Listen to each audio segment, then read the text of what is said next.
penggerak. Perkenalkan, nama saya Deborah Sari Dewi. Saya adalah calon guru penggerak angkatan 2, mengajar di SD Negeri 064979 Medan. Kali ini saya sedang mengikuti pendidikan guru penggerak dengan fasilitator yaitu Bapak Samto Darmos dan pengajar praktik Ibu Vina.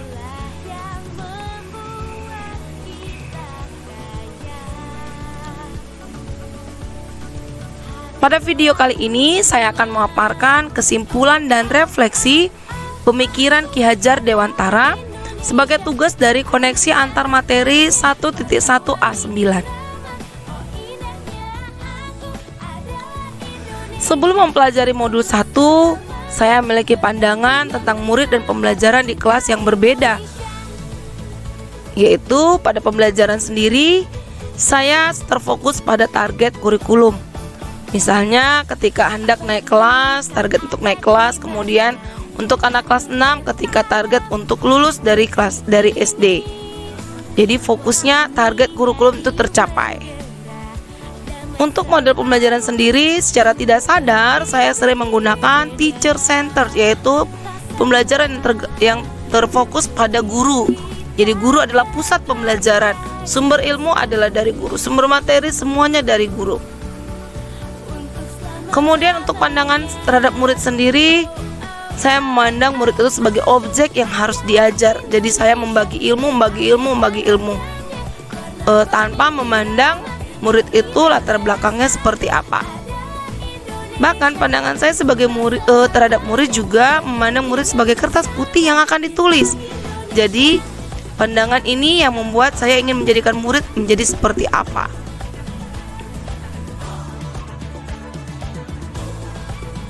Namun ternyata setelah saya mempelajari modul 1 pada pendidikan guru penggerak ini, semuanya menjadi berubah. Apa yang selama ini saya anggap sudah benar, sudah baik, ternyata salah. Pembelajaran pada modul 1 ini membuat saya benar-benar tertegur, terkhusus dalam hal bidang pendidikan.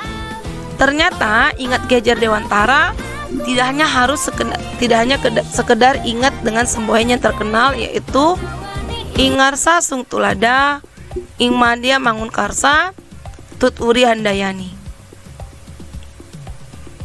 Ternyata Ki Hajar Dewantara sendiri memiliki filosofi pemikiran yang sungguh luar biasa.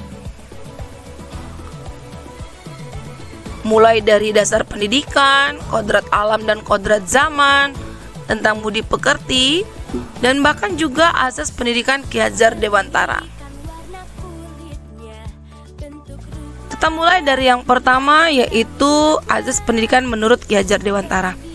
Ki Hajar Dewantara sendiri membedakan apa itu pengajaran dan juga pendidikan.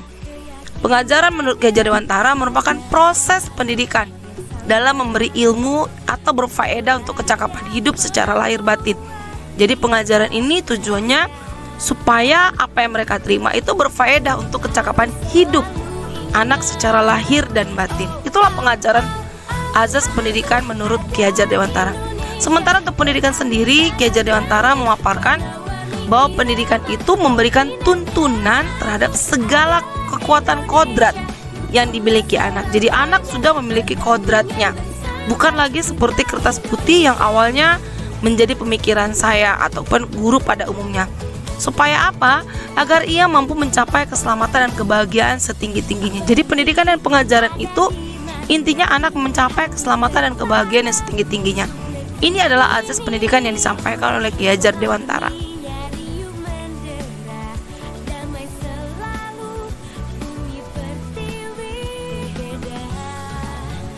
Selanjutnya dasar-dasar pendidikan.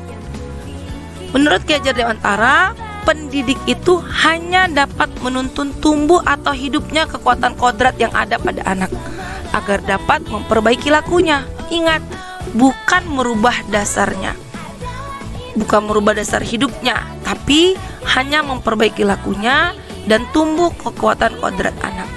Ki Hajar Dewantara mengibaratkan peran pendidik itu seperti seorang petani atau tukang kebun, di mana petani atau tukang kebun tidak bisa merubah hasil dari tanamannya. Misalnya untuk tanaman padi tidak bisa berubah jadi tanaman jagung atau tanaman yang lainnya. Jadi bibit yang diterima itu akan diolah, akan dirawat. Nah, tukang kebun juga demikian.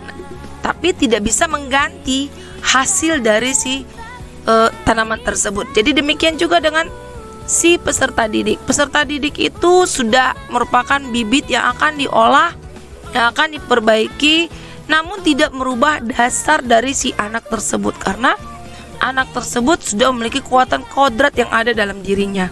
Jadi anak bukan lagi seperti kertas putih yang siap ditulis oleh si pendidik.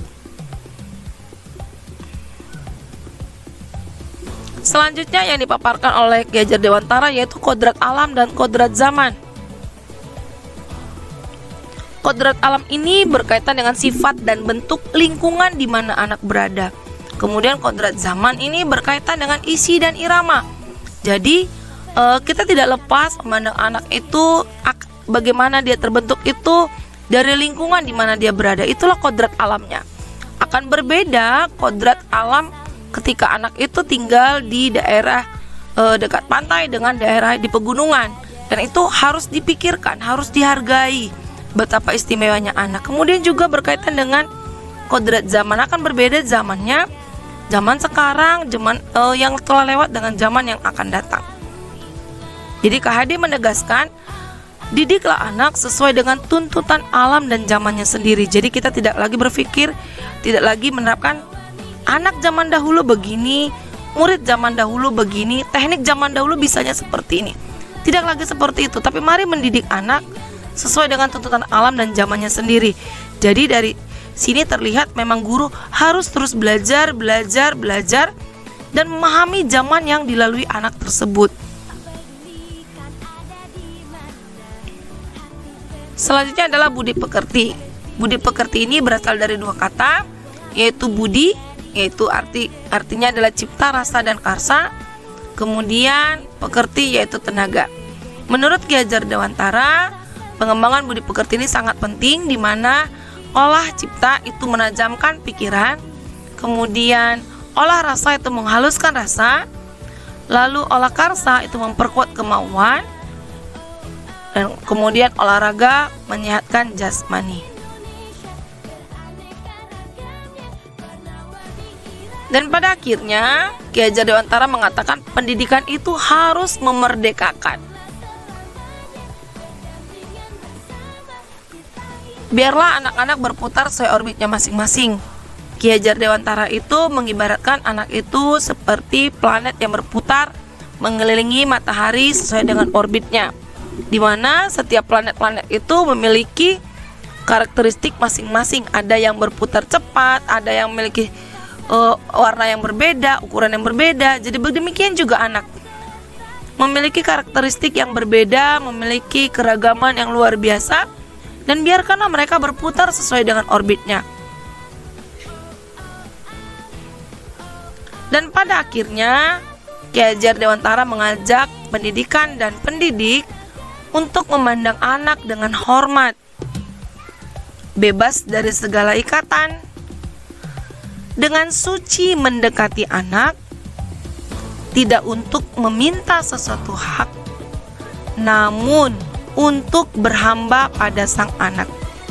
Inilah pendidikan yang sesungguhnya menurut Ki Hajar Dewantara. Pendidikan itu selayaknya haruslah membahagiakan anak, dengan memberi kesempatan kepada anak untuk menggali potensi yang sesungguhnya sudah ada dari dalam dirinya. Guru bukan lagi memberikan, tapi guru membantu menggali potensi yang luar biasa dari si anak itu. Jadi mari menjadikan pendidikan yang membagikan anak dan berhamba pada anak. Guru penggerak.